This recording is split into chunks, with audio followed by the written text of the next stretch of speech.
കൂട്ടുകാരെ, എല്ലാവർക്കും നിജോസ് വേൾഡിൻ്റെ പുതിയൊരു വീഡിയോയിലേക്ക് സ്വാഗതം. എല്ലാവരും സുഖമായിട്ടിരിക്കുന്നെന്ന് വിശ്വസിക്കുന്നു. ഞങ്ങളിവിടെ സുഖമായിട്ടിരിക്കുകയാണ്. അപ്പോൾ എല്ലാവരും സന്തോഷത്തോടെയും ആരോഗ്യത്തോടെയും ഒക്കെ ഇരിക്കുക കേട്ടോ. ഇന്നത്തെ വീഡിയോയിൽ സംസാരിക്കുന്നത് ഇംപ്ലാന്റേഷൻ നടക്കാൻ വേണ്ടിയിട്ട് നമ്മളെല്ലാവരെയും സപ്പോർട്ട് ചെയ്യുന്ന ഒരു ടിപ്പിനെ പറ്റിയിട്ടാണ് കേട്ടോ. ഇംപ്ലാന്റേഷൻ കഴിഞ്ഞതിന് ശേഷം ജോലികൾ ചെയ്യുന്ന സമയത്തും ഭക്ഷണം കഴിക്കുന്ന സമയത്തും ഒരുപാട് പേര് ഒരുപാട് കാര്യങ്ങൾ ശ്രദ്ധിക്കാറുണ്ട്. ഇംപ്ലാന്റേഷൻ നടക്കുന്ന സമയത്ത് നമ്മൾ ജോലികൾ ചെയ്യുമ്പോൾ ഒരു പ്രത്യേകം ഒരു കാര്യം കൂടി നമ്മൾ നോട്ട് ചെയ്യണം. നമ്മളെല്ലാവരും നെഗ്ലക്ട് ചെയ്ത് വിടുന്ന എന്നാൽ സയന്റിഫിക്കലി പ്രൂവൺ ആയിട്ടുള്ള ഒരു ടിപ്പിനെ പറ്റിയിട്ടാണ് ഇന്നത്തെ വീഡിയോയിൽ സംസാരിക്കാനായിട്ട് പോകുന്നത് കേട്ടോ. അപ്പൊ നമുക്ക് വീഡിയോ സ്റ്റാർട്ട് ചെയ്യാം. ഒരു സാധാരണക്കാരിയായിട്ടുള്ള ഒരു സ്ത്രീ ആണെങ്കിലും ജോലിക്ക് പോകുന്ന ഒരു സ്ത്രീ ആണെങ്കിലും കുറഞ്ഞത് ഒരുപാട് നേരം നിന്നിട്ട് ഒരു 3-4 മണിക്കൂറെങ്കിലും നിന്നിട്ടുള്ളതായിരിക്കും നമ്മുടെ പണി എന്ന് പറയുന്നത്. കണ്ടിന്യൂസ് ആയിട്ട് നിൽക്കുന്നവരാണ് പലരും തന്നെ. നമ്മൾക്ക് സ്ത്രീകൾക്കുള്ള ഒരു പ്രത്യേകതയാണ്, എല്ലാ പണിയും ചെയ്തിട്ട് ഒന്നിരിക്കാമെന്ന് വിചാരിക്കുന്ന പലരും ഉണ്ട്. അങ്ങനെയൊക്കെ വരുന്ന സമയത്ത് നമ്മള് ഒരാഴ്ചയിൽ 40 മണിക്കൂറിനേക്കാളും കൂടുതൽ നിൽക്കുന്നവരാണെങ്കിൽ അത് പലരുടെയും ഫെർട്ടിലിറ്റിയെ അഫക്ട് ചെയ്യുമെന്ന് പഠനങ്ങൾ നടത്തി തെളിയിച്ചിട്ടുണ്ട്. 1739 സ്ത്രീകളിൽ നടത്തിയ പഠനങ്ങളിൽ ഒരു 20 to 40 ഹവേഴ്സ് വരെ ഒരു വീക്കിൽ നിൽക്കുന്ന സ്ത്രീകൾക്ക് വലിയ പ്രശ്നമൊന്നും ഉണ്ടാവില്ല. എന്നാൽ 40 ഹവേഴ്സിനേക്കാളും കൂടുതൽ ഒരു വീക്കിൽ നിൽക്കുന്ന സ്ത്രീകൾക്ക് അത് അവരുടെ ഫെർട്ടിലിറ്റിയെയും ഇനി അവർ പ്രഗ്നന്റ് ആണെങ്കിൽ അത് അവരുടെ കുഞ്ഞിന്റെ ഗ്രോത്തിനെയും സാരമായിട്ട് ബാധിക്കുമെന്ന് പഠനങ്ങളിലൂടെ തെളിയിച്ചിട്ടുണ്ട്. അപ്പോൾ നിങ്ങളൊന്ന് ആലോചിച്ച് നോക്കുക. സാധാരണക്കാരിയായിട്ടുള്ള നിങ്ങളൊരു വീട്ടിൽ നിൽക്കുന്ന സമയത്തും അതുപോലെ തന്നെ നിങ്ങൾ ജോലിക്ക് പോകുന്ന സമയത്തും ഒരാഴ്ചയിൽ 40 മണിക്കൂറിനേക്കാളും കൂടുതൽ നിങ്ങൾ നിൽക്കുന്നുണ്ടോ എന്ന് നോക്കുക. ഒരാഴ്ചയിൽ 40 മണിക്കൂർ എന്ന് പറയുമ്പോഴേക്കും ഒരു 40/7, അതായത് നമ്മൾ 7 ദിവസമാണല്ലോ ഒരാഴ്ചയില്. 40ന് 7 വെച്ച് നമ്മൾ ഹരിച്ചു നോക്കിക്കഴിഞ്ഞു കഴിഞ്ഞാൽ ഏകദേശം ഒരു 5-6 മണിക്കൂറിന് അകത്ത് നിൽക്കും. ഒരു വീട്ടമ്മ രാവിലെ എഴുന്നേൽക്കുന്ന സമയം മുതലുള്ള കാര്യങ്ങൾ നിങ്ങളൊന്ന് ശ്രദ്ധിക്കുക. ഒരു 6 മണിക്കോ അല്ലെങ്കിൽ ഒരു 5 മണിക്കോ നിങ്ങൾ എഴുന്നേൽക്കുന്നവരാണെങ്കിൽ കിച്ചണിൽ ഉണ്ടാകും ഒരുപാട് പണികൾ. ചായ വെക്കണം, ചോറ് വെക്കണം, പലഹാരം ഉണ്ടാക്കണം, അതിന് കറി ഉണ്ടാക്കണം, കൊണ്ടുപോകാൻ കറി ഉണ്ടാക്കണം, അലക്കണം, അങ്ങനെ മുറ്റമടിക്കണം, അങ്ങനെ ഒരുപാട് ജോലികൾ ഒരു വീട്ടമ്മയ്ക്ക് ഒരു ദിവസം ചെയ്യാനുണ്ടാകും. ഇനി പുറത്ത് ജോലിക്ക് പോകുന്നവരാണെങ്കിലോ അവരുടെയും ജോലി ഒട്ടും കുറവുള്ള കാര്യങ്ങളല്ല, അവർക്കും ഉണ്ടാകും ഒരുപാട് നേരം ജോലി. അതുപോലെ തന്നെ ഇപ്പൊ പുറത്തു പോയി സെയിൽസിന് നിൽക്കുന്നവര്, അല്ലെങ്കിൽ ഹെൽത്ത് വർക്കേഴ്സ് ആയിട്ട് നിൽക്കുന്നവര്, അല്ലെങ്കിൽ മറ്റ് ഏതെങ്കിലും ഒരു സ്റ്റാൻഡിംഗ് ആയിട്ടുള്ള ഒരു ജോബിൽ കൂടുതൽ നേരം നിൽക്കുന്നവർക്കൊക്കെ അവർ നിൽക്കുന്ന മണിക്കൂർ എത്രയാണെന്ന് കൗണ്ട് ചെയ്യാൻ പോലും പറ്റില്ല. അത്രയധികം നേരം നമ്മൾ നിൽക്കേണ്ടതായിട്ട് വരും. ഇങ്ങനെ ഒരുപാട് നേരം നമ്മൾ നിൽക്കുന്നത് ഫെർട്ടിലിറ്റി ട്രീറ്റ്മെന്റുകൾ എടുക്കുന്നവരെ സംബന്ധിച്ചിടത്തോളം നല്ലൊരു കാര്യമല്ല. കാരണം ഞാനിങ്ങനെ പറഞ്ഞിട്ടുള്ള ആ സ്റ്റഡീസ് അനുസരിച്ചിട്ട് നമ്മൾ കൂടുതൽ നേരം നിൽക്കുന്നവർക്ക്, അതായത് 40 ഹവേഴ്സിനേക്കാളും കൂടുതൽ നിന്ന് ജോലി ചെയ്യുന്നവർക്ക്, അങ്ങനെ കുറവ് ജോലി ചെയ്യുന്നവരെ അപേക്ഷിച്ച് പ്രഗ്നന്റ് ആകാനായിട്ടുള്ള ഒരു സാധ്യത ഒരു 20 to 30% കൂടുതലാണെന്നാണ് പഠനങ്ങൾ സൂചിപ്പിക്കുന്നത് കേട്ടോ. അപ്പൊ ഇതൊരിക്കലും നിസ്സാരമായിട്ടുള്ള ഒരു കാര്യമല്ല. നമ്മൾ ഒരുപാട് നേരം നിൽക്കുമ്പോഴേക്കും നമ്മുടെ ശരീരത്തിന്റെ അവസ്ഥ ഒന്ന് നിങ്ങൾ ആലോചിച്ച് നോക്കുക. നമുക്ക് ബാക്ക് പെയിൻ അനുഭവപ്പെടും അല്ലെ, ഒരുപാട് നേരം നിന്ന് കഴിഞ്ഞാൽ. അതുപോലെ മറ്റു പല ബുദ്ധിമുട്ടുകളും നമുക്ക് ഉണ്ടാകും. അതായത് നമ്മുടെ BP-യിൽ വേരിയേഷൻസ് ഉണ്ടാകും. അതുപോലെ നമുക്ക് ചിലവർക്കൊക്കെ ഒരുപാട് നേരം നിൽക്കുന്നതൊക്കെ കാലില് നീര് അനുഭവപ്പെടുന്നതിന് കാരണമാകും. ഇനി ഫെർട്ടിലിറ്റി ട്രീറ്റ്മെന്റ് എടുക്കുന്ന ഒരാളാണെങ്കിലും അല്ലെങ്കിലും ഇംപ്ലാന്റേഷൻ നടന്നതിന് ശേഷം ഒരുപാട് നേരം നിന്നിട്ട് നമ്മൾ ജോലി ചെയ്യുന്ന സമയത്ത് നമ്മുടെ ആ ഒരു ബ്ലഡ് പ്രഷറിൽ വ്യത്യാസം ഉണ്ടാകും. ബ്ലഡ് പ്രഷർ ചിലർക്ക് ലോ ആകാനായിട്ടുള്ള സാധ്യതകളൊക്കെ ഉണ്ടാകും. അങ്ങനെ പ്രഷർ ലോ ആയി കഴിഞ്ഞു കഴിഞ്ഞാൽ കുഞ്ഞിലോട്ടുള്ള ബ്ലഡ് സർക്കുലേഷനെ അത് സാരമായിട്ട് തന്നെ ബാധിക്കും. ഇംപ്ലാന്റേഷൻ നടക്കുന്ന സമയത്താണെങ്കിലും ഏത് സമയത്താണെങ്കിലും നിങ്ങൾ പ്രഗ്നന്റ് ആണെങ്കിൽ കുഞ്ഞിലോട്ടുള്ള ബ്ലഡ് സർക്കുലേഷൻ നല്ല രീതിയിൽ എത്തിയിട്ടില്ല എങ്കിൽ അത് കുഞ്ഞിന്റെ ഗ്രോത്തിനെ സാരമായിട്ട് തന്നെ ബാധിക്കും. ഏകദേശം നമ്മുടെ ഫസ്റ്റത്തെ ട്രൈമസ്റ്റർ എന്ന് പറയുന്നത് ഭയങ്കര ക്രൂഷ്യൽ ആയിട്ടുള്ള ടൈം പീരീഡ് ആണ്. ആ സമയങ്ങളിൽ കുഞ്ഞിലോട്ടുള്ള ബ്ലഡ് സർക്കുലേഷൻ കുറഞ്ഞു കഴിഞ്ഞു കഴിഞ്ഞാൽ, എൻഡോമെട്രിയൽ ലൈനിങ്ങിലോട്ടുള്ള ബ്ലഡ് സർക്കുലേഷൻ കുറഞ്ഞു കഴിഞ്ഞു കഴിഞ്ഞാൽ അത് മിസ്കാരേജ് ഉണ്ടാകാനായിട്ടുള്ള സാധ്യതകൾ വളരെയധികം വർദ്ധിപ്പിക്കും.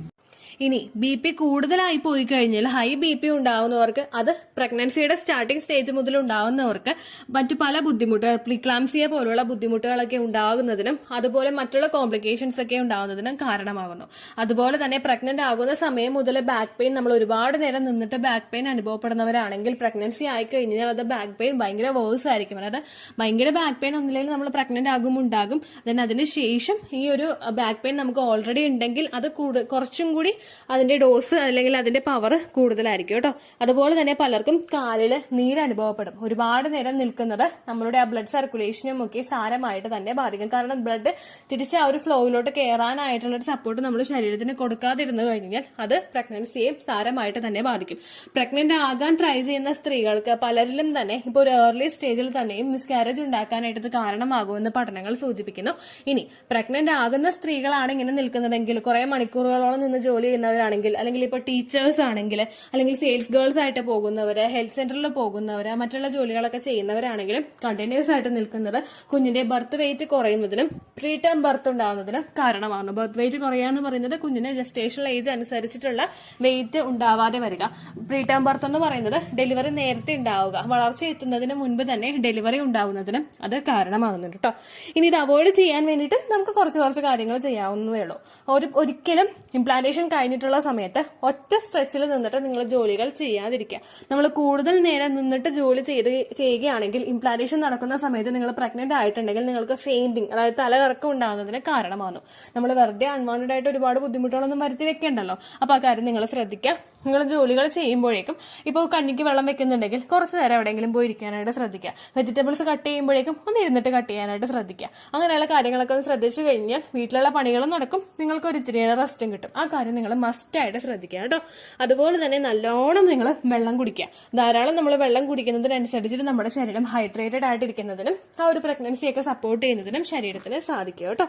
അതുപോലെ തന്നെ നിങ്ങൾ ശ്രദ്ധിക്കേണ്ട കാര്യമാണ്, ഒരുപാട് നേരം നിൽക്കുന്നവരാണെങ്കിൽ നിങ്ങളെ കാലിൽ സോക്സ് ധരിക്കാനായിട്ട് ശ്രദ്ധിക്കുക. വീടിനകത്താണെങ്കിലും നിങ്ങൾ സോക്സ് ഇടുന്നത് നിങ്ങളുടെ ആ ഒരു നമ്മൾ കറക്റ്റ് തറയിൽ ചവിട്ടാണല്ലോ, ടൈലിൽ അല്ലെങ്കിൽ മാർബിളിൽ നമ്മൾ ചവിട്ടുമ്പോഴേക്കും അവിടുത്തെ ഒരു എന്തെന്ന് പറയുന്നത് ഒരു തണുപ്പുണ്ടാകും ആ ടൈലിലൊക്കെ. അപ്പൊ നമ്മുടെ കാലില് അതൊരു ടെമ്പറേച്ചറിൽ വ്യത്യാസം ഉണ്ടാകും. ചിലർക്കൊക്കെ കാലില് വേദന അനുഭവപ്പെടും കേട്ടോ. അപ്പൊ നിങ്ങൾ വീടിനകത്ത് ചെരുപ്പിട്ട് നിൽക്കുന്നതോ അല്ലെങ്കിൽ സോക്സ് ഇടുന്നതോ നിങ്ങളുടെ ഫീറ്റ് ഒന്ന് വാമാക്കി വെക്കുന്നതിന് സഹായിക്കുന്നു. ഒരുപാട് എന്താ പറയാ നമ്മളുടെ ശരീര അവയവങ്ങളൊക്കെ വന്ന് ജോയിൻ ചെയ്യുന്ന ഒരു പോയിന്റ് ആണ് ഫീറ്റ് എന്ന് പറയുന്നത്. അത് നമ്മൾ വാമാക്കി വെച്ച് കഴിഞ്ഞാൽ നമ്മുടെ ബ്ലഡ് സർക്കുലേഷൻ വർദ്ധിക്കാൻ വേണ്ടിയിട്ട് അത് ഒരുപാട് സഹായിക്കും. നിങ്ങൾ ജസ്റ്റ് ഒന്ന് ഗൂഗിളിൽ ഫുഡ് റിഫ്ലെക്സോളജി എന്ന് ടൈപ്പ് ചെയ്ത് കഴിഞ്ഞാലുണ്ടല്ലോ ശരിക്കും നിങ്ങൾ തന്നെ വണ്ടറായി പോകും. അത് കണ്ടിട്ടില്ലെങ്കിൽ നമ്മുടെ ഒരുപാട് ശരീര അവയവങ്ങൾ വന്ന് ജോയിൻ ആകുന്ന ഒരു പോയിന്റാണ് നമ്മുടെ കാലിന്റെ അടിഭാഗം എന്ന് പറയുന്നത്. ആ ഭാഗത്തിന് നമ്മൾ വാമാക്കി വെക്കുന്നത്, ഒരുപാട് തണുപ്പിക്കാതെ വെക്കുന്നത് ഒരുപാട് ആരോഗ്യ പ്രശ്നങ്ങൾക്ക് ഒരു സൊല്യൂഷൻ ആയിരിക്കും കേട്ടോ. ആ കാര്യം കൂടി നിങ്ങൾ മസ്റ്റ് ആയിട്ട് ശ്രദ്ധിക്കുക. ഇതിനൊരിക്കലും നിങ്ങൾ കൂളായിട്ട് വിടരുത്, ഒരു ചെറിയൊരു ടിപ്പായിട്ട് നിങ്ങൾ കാണരുത്. കാരണം സ്റ്റഡീസ് നടത്തി പ്രൂവൺ ആയിട്ടുള്ള ഒരു ടിപ്പാണ് ഇന്നത്തെ വീഡിയോയിൽ ഷെയർ ചെയ്തത് കേട്ടോ. പ്രഗ്നന്റ് ആണെങ്കിലും പ്രഗ്നൻസി നോക്കുന്നവരാണെങ്കിലും ഇത് മസ്റ്റ് ആയിട്ട് ഫോളോ ചെയ്യുക. അപ്പോൾ ഇത്രയേ ഉള്ളൂ വീഡിയോ. എന്തെങ്കിലും സംശയം ഉണ്ടെങ്കിൽ നിങ്ങൾ കമന്റ്സിൽ ചോദിക്കുക. പണ്ടത്തെ വീഡിയോയ്ക്ക് കമന്റ്സ് ഇടുന്നവർക്ക് റിപ്ലൈ കിട്ടുന്നില്ലെങ്കിലോ, നമ്മൾ തമ്മിൽ ഓൾറെഡി ഒരു കോൺവെർസേഷൻ ഉണ്ടായിട്ടും അതിന്റെ കണ്ടിന്യൂഷൻ ആയിട്ട് നിങ്ങൾക്ക് റിപ്ലൈ കിട്ടിയിട്ടില്ലെങ്കിലോ, ലേറ്റസ്റ്റ് ആയിട്ട് ഞാൻ ഏത് വീഡിയോ ആണ് അപ്ലോഡ് ചെയ്യുന്നത് അതിന് താഴെ കമന്റ് ഒന്ന് കോപ്പി പേസ്റ്റ് ചെയ്യാനായിട്ട് ശ്രദ്ധിക്കുക കേട്ടോ. അതുപോലെ ഓവുലേഷൻ ഡേറ്റ് കാൽക്കുലേറ്റ് ചെയ്ത് തരാനായിട്ട് റിക്വസ്റ്റ് ചെയ്യുന്നവർ എത്രയാണോ നിങ്ങളുടെ കൃത്യം സൈക്കിൾ ലെങ്ത് അത് മെൻഷൻ ചെയ്യാനായിട്ട് ശ്രദ്ധിക്കുക. സൈക്കിൾ ലെങ്ത് എന്നതുകൊണ്ട് ഉദ്ദേശിച്ചത് ഓരോ മാസവും എത്ര ദിവസം കൂടുമ്പോഴാണോ ബ്ലീഡിങ് വരുന്നത് അതിനെയാണ് കേട്ടോ ഉദ്ദേശിച്ചത്.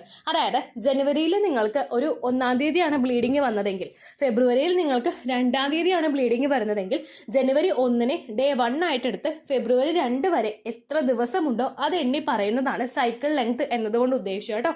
ബ്ലീഡിങ് നടന്ന ദിവസം നിങ്ങൾ എടുത്താൽ മതിയാകും. സ്പോട്ടിങ് നടന്ന ദിവസം, അതായത് ചെറുതായിട്ടുള്ള ബ്രൗൺ ഡിസ്ചാർജോ ബ്രൗൺ കളറുള്ള സ്പോട്ടിങ്ങോ വന്ന ദിവസം നിങ്ങൾ എടുക്കുക ആവശ്യം ഇല്ല കേട്ടോ.